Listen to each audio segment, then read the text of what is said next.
Okay, so we will continue with the traversal. We have done with the traversal, and if you remember, to traverse we have a variable that is basically keeping track of the current object that we are referring to. And as you see, you have the current that is equalized to the numerals dot first, so it's going to have the first reference initially to start with, and then every time you will update it with current successor. So this is going to basically update the pointer to be, instead of pointing to this, it will point to this one on the next iteration, right? And then you will have the current successor to be the next current, and you will get that. And the last thing that you're going to see is that current successor, which is null, is going to be, equalized to this one, so that your current will be equal to null at the end. So that's the last value that is stored in the current instance, current variable at the end. So basically we have seen the insertion. So I explained you different insert methods. So you could, the last thing that we have seen is before a given node specified by a reference. After a given node, how are you going to insert? So again, you're going to basically do a while, right? So let's say I'd like to insert this after B. So I have an object that is, let's say 2.5, and then initially null, and this is A, referenced by A, and I'd like to insert this after B. So what I will do is, right, I will have a while loop which tells me when I reach to B. So I will start with temp is equal to first. So my temp is going to initially point to this one first. And then every time while first is, while obviously not first, while temp not equal to B, right? Or do I need to do this? You should have stopped me earlier. I would like to insert this after B. How can I insert that? Do I need to do this? I don't need a while at all. I already know where I need to insert. That is referred to by B. So you already have a reference to this point. You don't need to search for it and find it, right? So to do that, what you need to do, basically, it's a lot simpler than the before case. In this case, you're basically going to say B dot successor is equal to, so that this is going to update this successor to point to A. And then A dot successor, what is it going to be? So you lost the value. So you should have done it earlier. So basically what you have to do is, you will do it in reverse order. So this was the original case. You'll say A dot successor is equal to B dot successor. And then you will after that insert B dot successor is equal to, now I can get rid of this link because I'm done with it, I used it already. B dot successor is equal to A. So you basically do it this way, right? So similarly, after, before a given value, so you basically need to do a while loop, and you will check, let's say you're checking for value X. So you will have a while loop, right? While, in this case, instead of the pointer, you need to check for the value. If you're looking for the X value, you'll say temp dot, let's say value, let's say it's an integer, and I'm checking for that. Temp dot value not equal to X, you'll continue to get the successor of the temp. So that you will start with initially obviously temp first. Again, I'm ignoring the null consideration. So temp might be initially, the list might be empty, for example. What are you going to do? You have to check for that. But I'm just skipping it for clarity. Okay? So every time you get the value of the current. So initially temp is going to point to here, and you'll check whether, let's say, x is equal to, initially to start with, I'm checking for 3. So what am I going to do? I will see whether temp's value is equal to x, which is 3. No, it's not equal. So I will assign temp.successor. So temp's successor is going to be the new temp. So I will point to here. And then I'll check temp's value, whether it's equal to x. So x is 3. It's not equal. I'll get the successor of this. So my temp is going to point here, right? And then I'll check with 2.5. It's not equal. I'll get the successor. And it's this one. So I'll check, yes, they are equal. And then, I will insert before this value. So you will have to do the same thing in insertion and insert it before that value. And similarly, if you need to insert after, you will insert it again according to that. Okay? So insertion, you need to be careful. One thing to be careful is that don't lose the links that you may need. So the order is important, as we did here. You don't lose this link before copying it or erasing it. So you have to be careful with the assignment orders in your implementation. So this is showing the insert at front method. As you see, node, if you would like to insert this node at the front, at the beginning, node.successor, this.first. So as we did at the beginning, if you need to insert at the beginning, what you do, you create this node. This is the node that you're trying to insert. Node's successor, this successor initially null, is going to be equal to first, this.first. And then this.first is going to be equal to node. So basically that's exactly what we did in the first hour. So inserting a node after a given value, as you see, you have insert after method, which takes an object that is going to be inserted and then a node that you're going to insert after. And you see that for SLL node here, this dot first. So you start with the beginning of the list, the first element, and then you continue until it's not equal to null. And every time you get the successor of the same thing. So it's exactly same as the while loop. You can use the for loop as well. And if you look into if here dot element equals object, once you find the correct location, in terms of the value, you insert the element by node successor is equal to here dot successor, right? Same exactly what we did. And then here successor is equal to node. So you basically, update your pointers according to wherever you need to insert. So I'm going to skip this one because we already did that. Inserting after. So basically this is just an animation showing the same thing. Find the node you want to insert after. So this is the node that you'd like to insert after. And then first copy the link from the node that's already in the list. So you basically copy that link so you don't lose it. And then after that, you will update the link for that thing and then update it to be the new next value for the node 2. Okay? Any question? These are all important. I recommend you to go over them and understand. Deleting a node from a singly linked list. How can we delete a node? Delete the first node. Let's say this is the representation again. How could you delete the first node? I'm just going to get rid of the rest. And we have this link here. And this is null.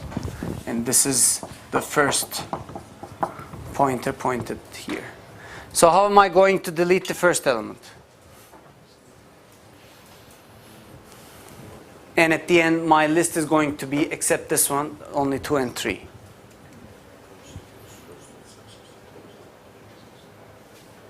How? So the only thing that you have to do is basically, as your friend said, first is equal to first dot successor. So now you update this pointer to be pointing to here. And now your new first is going to be basically started with the second element. Obviously, this is still going to be stored in the memory, but Java's garbage collector will collect this kind of memories that are not referenced. Since there's no reference left to this area, it is basically be collected by the garbage collection. Okay, so that's about it with the deletion from the first node. How about deletion from, let's say, this is a specific case. What if I'd like to delete it from the middle? So let's say I'd like to delete 2. How am I going to delete it? Let's say I give you a reference B, delete B. So you will first need to find the position that is coming before B, so that you will find this node first, right? And then once you find this node, what you're going to do is that basically you will update this element's successor to be B's successor, right? So it's basically, if you update this link instead of this one, if you make it like this, then that's going to be deleted. And you don't need to worry about this part again because it's not going to be reached anyway. So how can you find this again? You can use a while loop as we did before. While, right?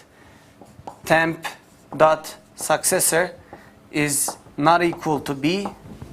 Temp equals temp dot successor. So until my temporary element successor is not equal to B, I will continue with the next element. And then once I reach there, I will say that, hey, I found the element, so my temp points to here. And now I can just temp dot successor is equal to B dot successor. So that I will make this change. Obviously, again, at the beginning, temp is going to start with the first.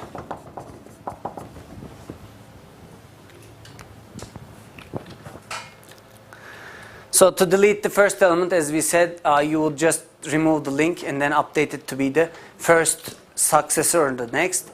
To delete some other element, you need to change the predecessors, link the next element to be the new element that's next of the, or the successor of the deleted element. So that's basically what you need to do. As I said earlier, deleted nodes will eventually be garbage collected, so you don't need to worry about the links and the object itself, so you can just ignore it. However, as I said in one of the classes before, in C++, you have to explicitly delete this node, so you will have a delete statement that is going to say delete B. Okay, so you have to explicitly mention that in C++, but that's not needed in Java. So as you see, this is exactly the same. You check for delete SLL node del. So you would like to delete this node from the list. So what you do, you have a successor that gives you the del's successor. And if the node that you would like to delete is the first node, basically you assign your first element to be the successor, which is the del.successor. So same thing as we did. So you update the first link to be updated with the del's next. Otherwise, you'll get the first, the predecessor of your current node that you would like to delete. As you see, SLL node predecessor starting with first, as we did with temp. Remember, we said temp for this is equal to first, and then while predecessors or temp's successor is not equal to del, you continue and always get the successor of the current node. Once you find it, you get, you do the update, which is exactly what we did here. So it's exactly the same. And if you concentrate on it, you can easily write this code. You just need to, pick the variables and follow them correctly. Any question? So there's an example in the book magazine collection, which is basically using magazine list and magazine.java. So let's go that.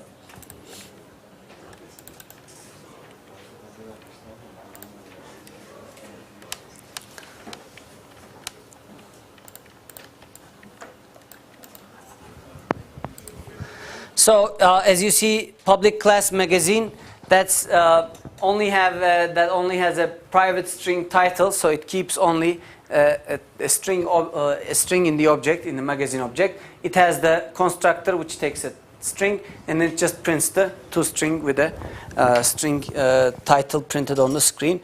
And then if you look into the magazine list, it's basically composed of magazine node. So this is, if you look into here, it has an inner class. So this is an inner class. Remember, an inner class is defined as a separate class inside a given class. So this is an inner class. Private class magazine node. So magazine node basically has one magazine object in it, and then a next node which indicates the next magazine on the list. So basically you see that there are the two instance variables. One is basically a string, actually a string object, and then the other one is the same type, magazine node next. And as you see, you have the constructor. If you have a magazine to initialize it, you assign the magazine to that, and then next is initialized to be null at the beginning. So except from this inner class, the other things are here. As you see, it starts with the list, which is basically a magazine node pointer.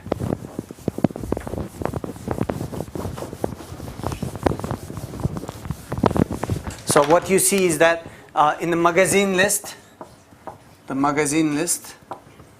is going to basically have only a magazine node that is referred to by the list, right? So you'll basically have a list here. List variable, instance variable, is going to point to a magazine, which is basically composed of two things. One was the next, right? The next field, which again points to another magazine. And then you have another reference to a magazine object, which only has a string in it. Okay? So this was the magazine object, which only has the string, the name of the magazine. And it has two references, one to magazine object, one to another magazine node. If you look into the magazine list constructor, initially it is set to null. And then to add a magazine, what it does is that it creates this magazine as a new magazine node with the magazine's name and the necessary stuff. And it finds a list, if list equals null, list equals node. So if the list is already empty, it initializes the list to be the current node that is going to be inserted, the add method, right? Otherwise, you'll get the current element to be the first element that is pointed, and then until you reach the null, it gets the next node and assigns the current start next to node. So what does this do basically? Where does this add? Where does this add the magazine that is given in the argument? It basically adds it at the end, right? Because you go while current.next not equal to null. So you continue until you reach a null reference. Once you reach the null reference, you update your current next node to be the one that you just created. And then the string method is basically printing the magazine and its next node and stuff. So magazine rack is basically the running method, which is creating a rack new magazine list. So it creates the magazine list. What is it going to point initially? Magazine rack. Rack is going to be initially null. So it's basically null. And after that, rack add new magazine time. So it's going to basically call the add method with the new magazine object created, and the title is time. So if you go in here, the add method, if the list is null, list is equal to node. So it will create this node and then add it here as the new first node. So rack is going to point to, from this point on, to this node, which is basically a reference to a magazine, right? Which is time. And then the next pointer, which is originally null. And then next time when you go add this second element, magazine woodworking today, so basically it is going to add it to the next, it will find the element that has a next as null, right? Once it finds it, which is this one, it will insert it after this one. So that's done here, if you remember. current is equal to list, so let me write that. So current is going to point to the same thing. And then while current.next not equal to null, current.next is equal to null, so it will not go into the while at all. And then it will say current.next is equal to node, so that current.next, which is this pointer, is going to be the new magazine, which again has a reference to a magazine object, which is woodworking, blah, blah, blah. And then you have a next, which is equal to null. Okay, so you will continue in this fashion, and then find the next pointer. Whenever it's null, you insert the element into that position. So if you compile and run this,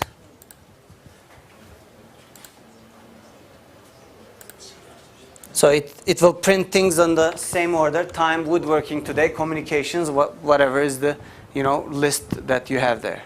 So this is beneficial in the sense that you can dynamically move around the list and add and remove things as you like. So if you'd like to use a different technique where you have doubly linked lists. So in this case, you have an element that has successor, and then also it has a pointer that indicates predecessor. So as you see, this node has successor as this one, and then predecessor as this one. So you can have both ways. You can go in both directions as you like, and this provides more flexibility with the next and previous or successor or predecessor links. Okay. And you can have a strategy that does this kind of implementation. It's all up to you. However you'd like to design, you can do that. So you have a front and a rear link, which has also the number of elements kept so far, which indicates how many entries you have.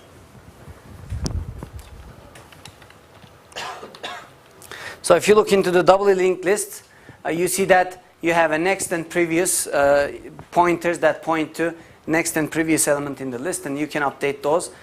Each node will have the value, and again a next and a previous link to indicate the previous and the next. As you see in the header, you can have a next that is initially pointing to the first element, and then the previous is going to be going to the end of the list, and you can access them as you need. So when you compare the doubly linked list with singular linked list, the advantages are these can be traversed in either direction, so you can reverse or forward if you like. And you have deletion and insertion before the node become easier. How could it become easier? If you remember the singular linked list, insert. So let's say I have a list 1, 2, and then I have the 4 here, and I'd like to insert, let's say this is head, and I'd like to insert element such as 3 before 4. Before 4, let's say, or a B. B is initially pointing to this. I'd like to insert before B. How I was going to do that? If you remember, how do we do this?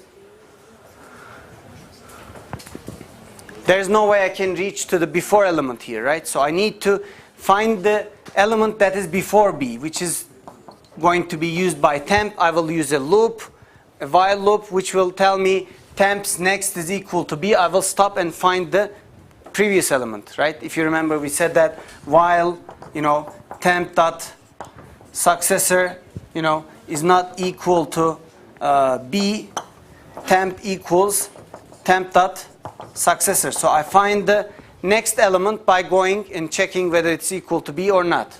And once I find it, my temp is going to be here, and this way I will be able to insert 3 here by using the temp pointer. So in the doubly linked list, however, this is going to be a lot easier because I can have a link that points to the previous of the 4. So I can just say, instead of having this whole loop, I could just say B dot previous, right? And then I can access that element easily. So if I ask you to insert here, if you have the reverse, this is going to be interesting. So if I ask you in a doubly linked list, I have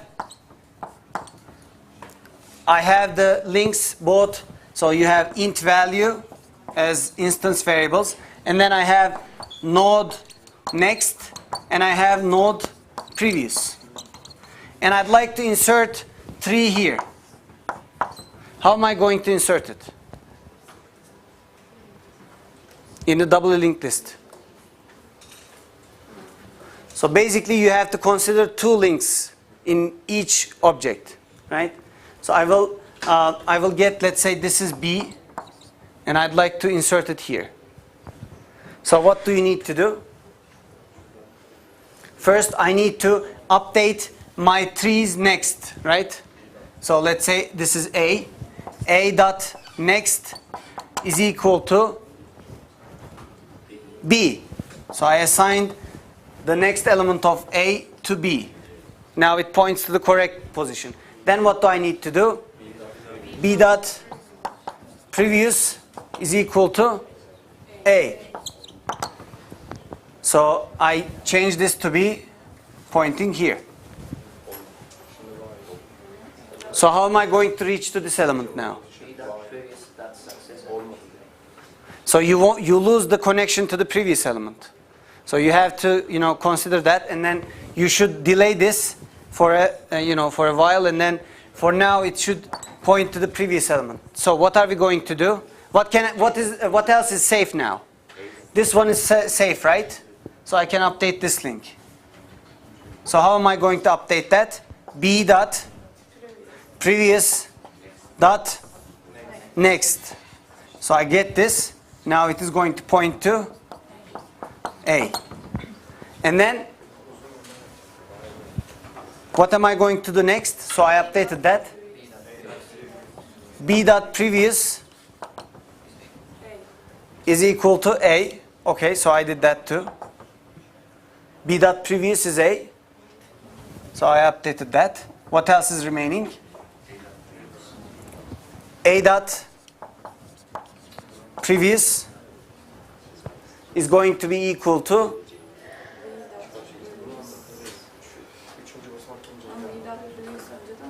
so you again lost this.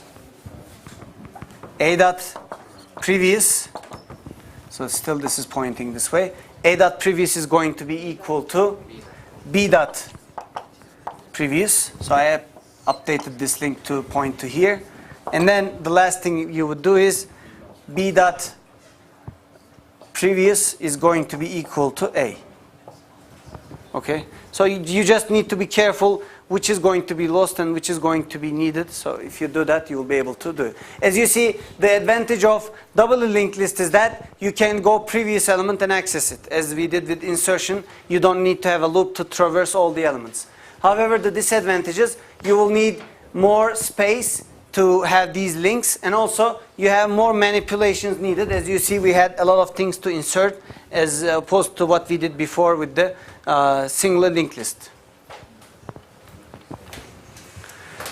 So you may have more bugs because it's harder to have these links in correct form. So you may need more debugging in the doubly linked list. So to compare these two, you see that you have additional data that you need to keep. Private first and then the last is kept here, and then you have also the constructor is different. As you see, you have additional material there. And then also if you look into the nodes, you also have additional stuff. The ones shown on black are things that you need to do. If you need to construct this, you need to add additional arguments and parameters to implement it. Any question? So how to delete a element node from a doubly linked list? So we have seen insertion. How would you delete B? So you basically get rid of this link and then update it to be this one, right? And then you'll get this link and update it to be this one. And you can just ignore the remaining B references because it's going to be collected anyway. Okay, so you just got rid of the B and updated the previous and next links. Any question? You can easily write this with using some similar logic as we did here. So in other operations, you can, do lots of other things such as searching, sorting, and sorted things. However, sorting in a linked list is messier since you have a lot of links to play around, and sorting is not really done within a list. However, you can keep a sorted list at all times and insert it in the right place from the beginning. However, for a given list to sort is not really easy. Circular linked list. What does circular linked list? So basically, instead of having a null at the end, it points to the first element. So this way, you don't have a list end. Basically, you just iterate over and over. You can go within the list and come back to the beginning of the thing. Queues and stacks. These are other additional, dynamic structures, or the structures that are used, data types that are used. So if you look into the data structures, there are two types: the linear ones and non-linear ones. Linear ones are, for example, queues and stacks are linear, whereas trees and graphs are non-linear. I will show these shortly. Queue is a first in, first out structure where you have a queue that starts from one end and ends at the other end. It's like a bank teller's, queue. So once first in, first out, first come, first serve kind of thing. And then you have NQ, which goes into the queue, and DQ, you take a customer from the queue. So that's basically the two operations used in a queue. And this is one of the necessary, structures that are used. Also, you can use an empty method, which basically returns a Boolean result, whether the queue is empty or not. And then you can do this with objects as well as primary data types also. Queues can be implemented. How can you implement a queue? You can use a linked list like this. So you can have a queue, and then the first indicates the head of the queue, for example, and then the tail indicates the end of the queue. You can implement that, or vice versa. Or also you can use an array to implement a queue as well, in which case you can use the wraparound mechanism to get a percent, the modulus operator, to find out where you're actually going to take the next customer from. So let's say if you have an array that is composed of 10 elements, you can every time add it to this list, and then once it is full, you will add the next element to the beginning of the queue, and always DQ and NQ using a modulus operator to find out where exactly you're going to pick from or remove from. And the stack is, as I mentioned before, is a first in, last out, or last in, first out, same thing. So it's basically a stack of plates. Whoever is put on the last is going to be taken out first. So it's going to basically can be implemented using again arrays or linked list as well. So you have the two operations: push, which pushes the element on the top of the stack, and then pop, which takes the element from the top. And as you see, you can also see the top element by a method called top, which will indicate the element on the top of the stack.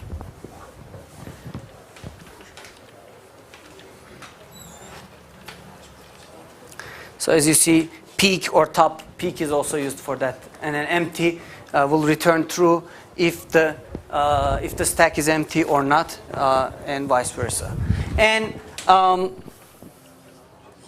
you can use a stack to represent, you can use an array to represent a stack, or you can use, again, a singly linked list to represent a stack as well. So these are all used methodologies.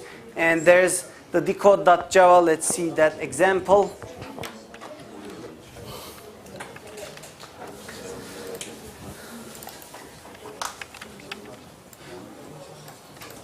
So if you look into this, you have the stack, which is already defined in Java. So as you see, stack word, so it creates the stack for this. And then you have enter the coded message, and then this message is scanned. And after that, you get the size of this message, message.length, and your index is going to basically go over that. So it's going to basically read the word, the character from the message. As you see, new character message.char at index, so you get the message and then insert it on the top of the stack. So with the push call, you will basically put it on the top of the stack and then increment your index to go on to the next character and so on. So you're basically going to be able to push the letters on a string that is entered by the user, and at the end you will print this out. So let me compile and execute this.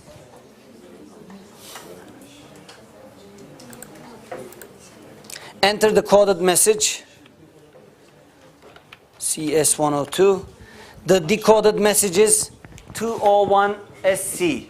What does this tell you?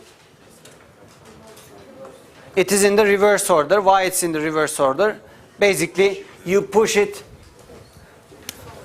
You every time push the characters on the stack. So whenever you see C, you pushed it on the stack. S comes here, 1 comes there, O and 2, and then it will print them by popping them one after the other one. So it will take 201SC to pop from the top of the stack every time.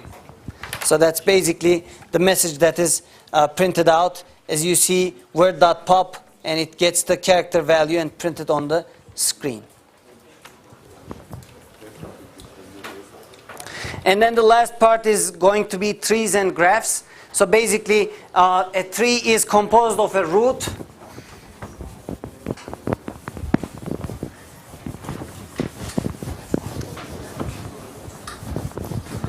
tree is going to basically composed of a root that to start with, and then every time you have branches that you go through the tree. So let's say I have a tree root, and then every time I have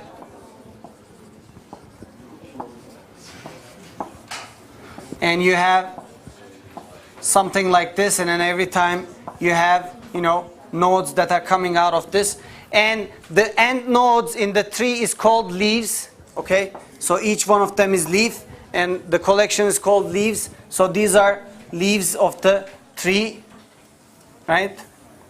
So these are the leaves, and then the rest of the things are internal nodes, such as these ones, and this is obviously the root. Okay.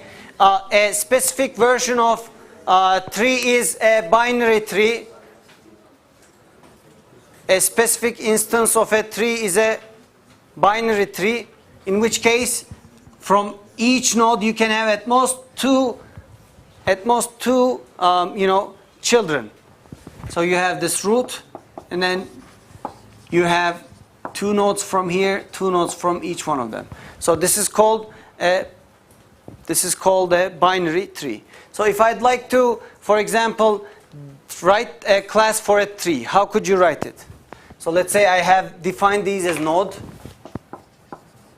As we did with the linked list, you can define a tree, right? So let's say I'd like to use public class node. So what are the instances of my node? Let's say you would like to keep a value, int value, and then also you will have 2 children every time. So you will have node left and then node right. So this way you will be able to implement a tree structure on a dynamic implementation. You can think about the details of this, but this is not part of this course at all. I just wanted to show you how this could go and implement it. Also, we have the graphs. I mentioned the binary trees, so I'm going to skip that. We have the graphs, which is again a nonlinear structure. You have basically nodes that are connected to one another. You have certain connections. It's like a connection between the cities of, for example, cities of Turkey. So you have the routes that are connected between the cities that doesn't have any specific, specific idea or specific connection type. So you can just connect any CD to another, and there's no specific route or specific starting point or anything like that. So it's all nodes are same in terms of their capabilities and their operation possibilities. So the highway system connecting cities on a map is kind of a graph. D graphs are directed graphs. So for example, you have one-way routes. Let's say it's not possible to go two ways, and in which case you can have directed graphs which indicate the route from which node to what node. So you may, this is also an important structure that is used in, for example, biology and many different fields. The graphs are really used and implemented. So to represent the graphs, you have arrays to represent them, or also you can use, linked lists or things like those to implement those. And to summarize, chapter 12, covers the linked list, queues and stacks, trees and graphs. They're all important, and so you should, study for these as well for the final. So this is going to be the last lecture. We are not going to have any class on Thursday because you have presentation all day on Friday. So I will stop here and hope you do good in the final exam.